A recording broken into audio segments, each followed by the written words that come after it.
Good morning. I'm Tony Momberger from the Redlands Daily Facts, and I'm out in the 95-degree heat this morning with Pat Gilbreath, who is a city councilwoman right now, a former mayor of Redlands, and we're standing in the community gardens that run between Ligonia Avenue and Pennsylvania. We're going to get into that for a minute, but first of all, thank you for coming to join us this morning. Pleasure. We're going to be talking very quickly. We're standing directly in the sun, and we're both in jackets like crazy people right now.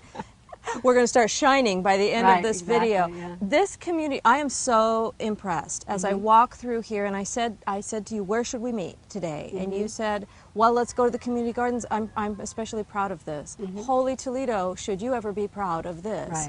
Right. Tell me what was here. Let's start with what was here before. Absolutely nothing. It was an alley that was unused. The diesel trucks would come in here and park overnight. There's a lot of crime. The kids would come and dump things here, and a lot of parties going on. Now, when you say crime, I understand there was a dead body found here years at ago. one point. We're really talking about crime. Right, and there's a lot of drug dealing going on in this alley, and so it was kind of a natural for people to kind of assimilate here, and teens would hang out here. So when they were talking about what kind of projects to look at for open space, I said, well, here's an alley in town that's not being used appropriately. We need to clean it up. People were dumping sofas in here, you know, I mean, it was just a dumping ground. And so by opening it up into a community garden, it took a little time, but it basically turned it into a useful, wonderful I mean, you can see the chairs along the fence where people just kind of hang out. They come out here because they like the atmosphere. It's wonderful. And the gardeners actually pay a very small amount to lease the property, and they can renew that lease year after year, so they could have multiple repeating crops, because that one gentleman we talked to basically had the berry vines, which on his property, as long as he continues to lease it, they could stay in place. So let's define what this is here. This is a long strip divided into plots. Right. Anybody can rent a plot and garden for people if you live in an apartment. Basically the people that live here are given kind of priority because they can come right through their gate and come back here and garden. So a lot of them use it as an extension of their yard because you can see it's about a 40 by 40 plot, and their lease includes water, and it's non-potable water. Wow. As they were running the non-potable pipeline out to the power plant, it was right on Ligonia. And I said to Ron Muter at the time, let us tap into that to give the garden that water, which is better for the garden than having the water come from the regular tap. So he agreed, and so we set that into the lease payment. Is each plot plumbed for a drip system or some kind of an irrigation, or are they just hoses? Each one has a hose system which they can put in by themselves. Okay. There's not a meter on it because it was just put in, so they pay their lease to cover. There's one meter that covers everything, and their lease would be adjusted based on that water usage, but you know, it's all combined. They all just share. And was this your idea? Well, it was actually I saw the San Bernardino City Gardens, and it was like a 10-acre plot. And I thought, we have all this open space that people want to have, and the citizens are paying for. We need to use it. I mean, we've got orange groves, we've got trails, but we have open property that nobody knows what they're going to do with. And so I thought this would be kind of a testing ground to see if this might work. And as you can see, it's very popular. These plots are well tended. Yes. That you can see that somebody is leasing them and spending time taking pride in these plots. So when it started, it was $29 a year, including water. Wow.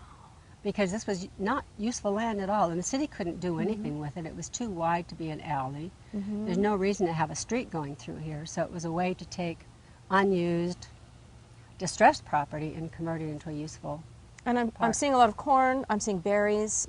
We tasted those beans, the Romanian, I guess, staple that family was growing. It's a meat substitute. Tomatoes, a lot of tomatoes, so food. Right. That people are growing here, which is just And there's a lot of community service that goes on too, and the structure that we have here as well was built by our Morning Rotary Club. There is a shade structure here. We're not standing under it because it's too dark, but there is a shade structure. And there's one, that water fountain that's there is actually pure water, so they can wash their produce, and this is pure water. The rest of the gardens have non-potable. This is the only place they can get regular water. Okay. To wash their crops. I'm going to segue from this into, you talked about open space. But I'm going to transition through your tenure on City Council. You are in your 18th year serving on the Redlands City Council. Right. You served as mayor for quite a long time. And if I understand correctly, and I actually tried to research this on the internet, and it should have been easier for me. I probably could have found this on the city website, but I'm trying to see if you are the longest serving council member in our history. And somebody had said Chuck Demerjen was 21 years, so I was trying to find that out, and I couldn't get the numbers to go that high. I'm not sure. I just don't think about it. Okay. I'll have to verify job. that. But you are at least, if you're not the longest serving, you're among the long. You've been serving for 2 decades. Right. And one of the things that you have prioritized is open space. Right. Talk to me about some of the things that you've done that have impacted this community in that way. Well, I think the open space is kind of a plan that you've got to use it efficiently and without huge cost. I know the citizens wanted the open space, and we're trying to use it in a way that won't cost the city a huge amount. So working with the Conservancy, they basically take over management of the trails. We own the trails, but they've basically taken over the management so the public can use it. It doesn't cost the city money. Let's talk about what you're talking about here. Trails, we have small hiking trails. We have hiking trails. We In have the horse city, trails. like the horseback that Right. the hogsback that runs along Cajon and the Terrace. Right. There are horse and biking and hiking trails in Right. the canyon, and no motorcycle trails. no motorcycle. Okay, on purpose. But I want to say there are 10 to 13 trails right Right. here in Redlands Right. that you can use for hiking, biking, horse riding, and other things. And right now, we're trying to get the trail system hooked up with the Orange Blossom Trail to connect to the Yucaipa to go up to the Big Bear area and the Oak Glen area, because you could literally start from the mountains and ride your bike all the way to the ocean. Now you can too. Wow. But it's not formalized bike trails. And you can do it, and a lot of people do. I will never be one of them. No, I admire them a lot. But boy, I can't ride the end of the block. 110 miles downhill. Now they have trucks on the other end to bring them back, because literally that's downhill. Just like our city is all kind of moderately going uphill all the way, from here to the beach it's going moderately downhill. So then they have trucks pick them up and bring them back. Pretty smart. Redlanders are smart. That's right. You've been known as, I've seen it said in a lot of places, the fiscal watchdog for Redlands during your time. And you're a CPA by trade. Right. Talk to me about we have a balanced budget, we have reserves. Yes. And you've been fighting for this for at least 16 years, Yes, I know, I have. and finally we've got it. And can you talk to me a little bit about the history of finances in Redlands? I was always in the minority on the council, and For felt against one. very, very strongly that we needed to have not only a balanced budget, but a budget that takes care of our needs that are not necessarily on a current budget.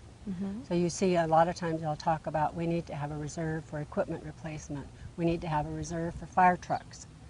We need to have reserves set aside, and it's not the reserves that we currently have, because those are set aside for other reasons. And the city needs to have a savings account.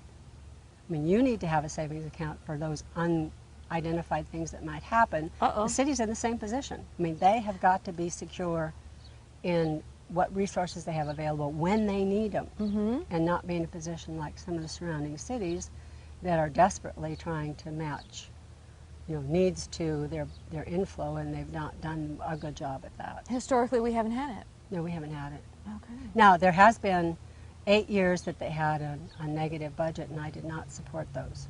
I didn't vote for those because it was, again, a message, we've got a little bit of savings, let's dig into it. Well, you can't do that. I mean, you've got to be very vigilant about maintaining that and protecting it so the city is sustainable for the future and have our resources available. All right.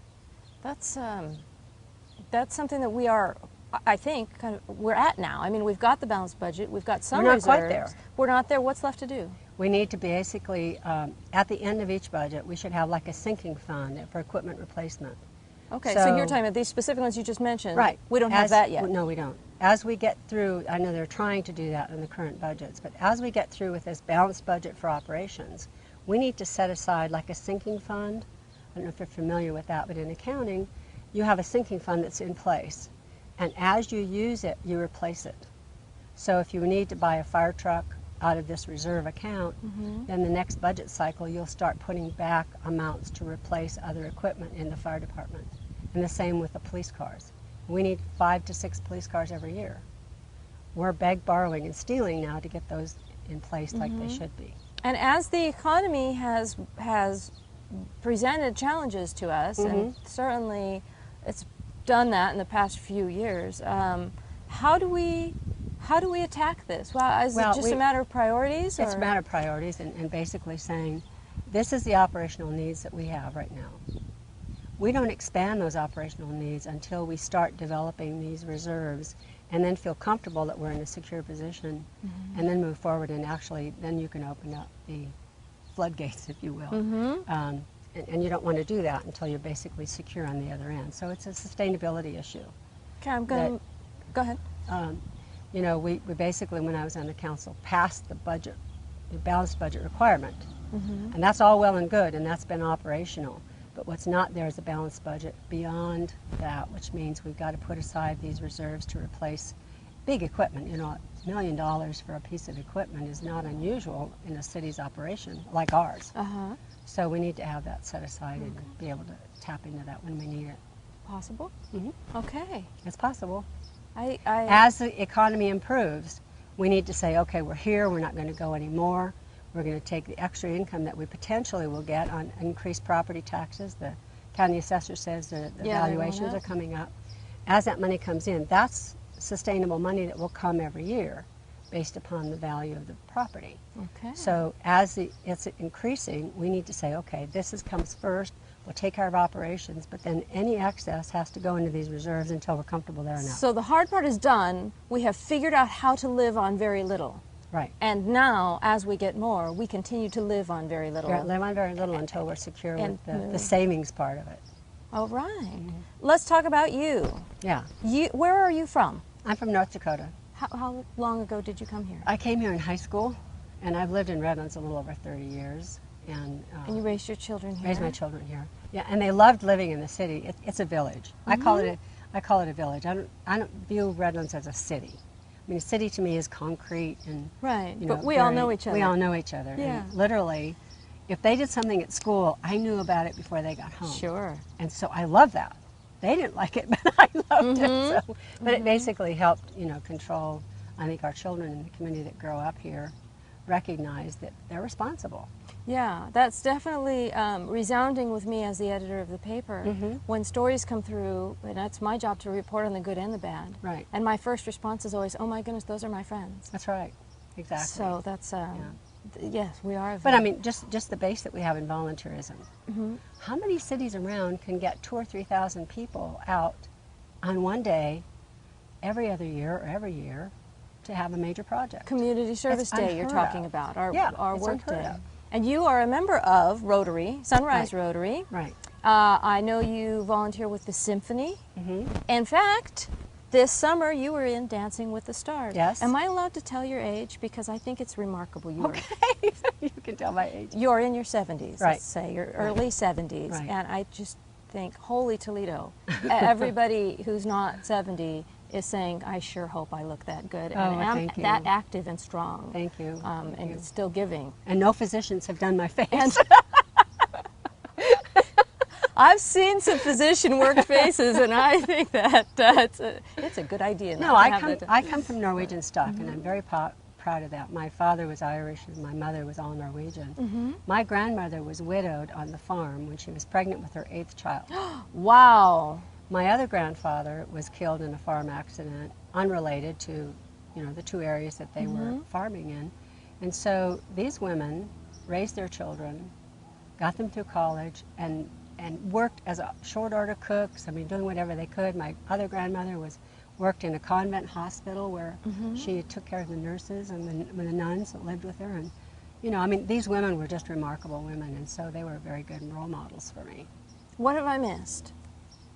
I like to fish.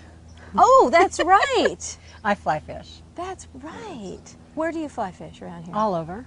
I mean, you can go in the local mountains, and I used to do that, but then after the Sycamore Fire and the fires that, hit the north, I don't like to go down in the deep canyons of our mountains. Now that's just me personally. They're out there, they're wonderful. If you can get down there, there are native brown trout in there that you can catch. Thank you so much. I My hope I didn't pleasure. miss a great story. No, but Okay. I just want to make sure that Rotary is really, has always been a part of my life in terms of both my professional career. My firm, Eating and Pain, had a requirement that any community that we were in, we had to give back. And so I was kind of the leader of that for Redlands, and so it was part of my process. And that they actually supported me going on the council at the time, too. The accomplishments that Citrus Valley High School in its first In a short, 4 years. right. I mean, I get these news releases coming across my desk, the best at this, the best at this, the champions at this, and it just keeps coming. So yeah, they have a lot to be proud of. They do. I agree with you. They do, and I'm very proud to be there. The Interact Club is very good. Our club sponsors the Interact Club. All right. Yeah. Well, good for you. Thank you very You're much. You bring a welcome. lot of pride to this community, and I Thank appreciate you. your service. Thank you, Tony.